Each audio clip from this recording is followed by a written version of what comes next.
All right, Tiggy Doggity, how are you going? This is Ruby here, and just a quick one for you today. So, this week we saw a big announcement. I mean, this was announced a long time ago, but official cut-off date, or maybe official mandatory date, being the 1st of February. I'm referring to the whole thing relating to email marketing as it relates to Google, and Yahoo type of situation. So, many years ago, I wrote Unleash the Book Within. So in Unleash the Book Within, one of the things I talk about is change, right? I talk about some of the key drivers of change. One of those ones is, of course, technology. I think I do have a TikTok on that. I talk about technology as a driver of change, and then the second thing I talked about as well in terms of drivers of change is legislation. We've seen industries being wiped out because of a piece of legislation.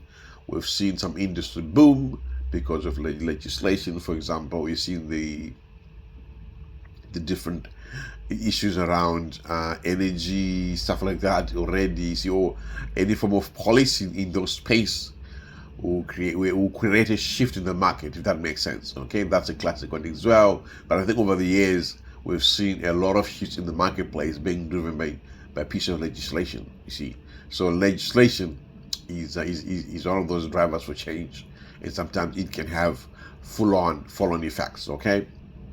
Now, coming back to this week, of course, with Google and Yahoo, of course, it's not a legislation per se, but it's a change in policy. So I think what I've seen, what I like to highlight is, what this policy change is, I highlighted is the fact that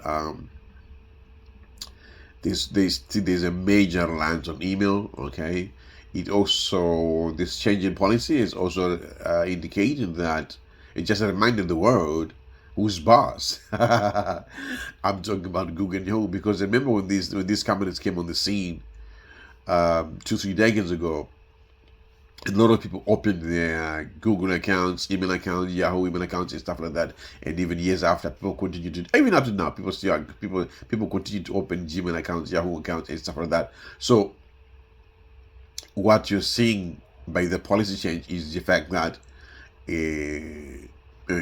not eventually, it's a reminder to the world about who's boss in that regard, because many people, even they still have those email accounts they opened like 2 decades ago when these first companies came on the scene. Yeah, so it's an interesting dynamic, but it's a policy change. Okay, I won't give you I'll just give you a snapshot of it. Really, I think the key drivers behind it really was to help weed out phishing and also things like spam and things like that. But really, this policy change relates to those who send emails in bulk.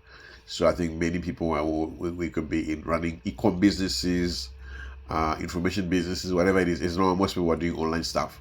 They know what I'm talking about. But I think that policy is really geared towards, of course, about email. I think that's the snapshot of it. But then for those of you guys who want to go into specifics, you can then, of course, you can just, there are plenty of articles on online about that.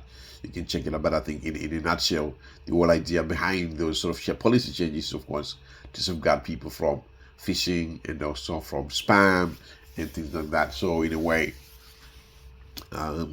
yeah, I suppose it's some of sort of an initiative to keep the whole cyberspace a bit healthy, particularly as it comes to emails and stuff. And I think for most of you guys, you're aware of all the stuff that happens with related to email phishing, and even in countries like Australia, millions are lost annually to things like phishing and stuff like that. So obviously, some of those policies that are being instituted will seem to sort of safeguard or maybe guard against that and minimize that, so to speak, and other things. So yeah, so essentially, that's what I want to share with you guys today in terms of such a policy change, in terms of how it is reminding the world on the reliance of email and, of course, who's boss. Look, these two companies are just, they're huge, and, of course, you can never underestimate their power in terms of the whole online space and stuff like that. So you think that, guys, I gotta bounce, and of course you can check out on this book within, particularly for those someone who's looking to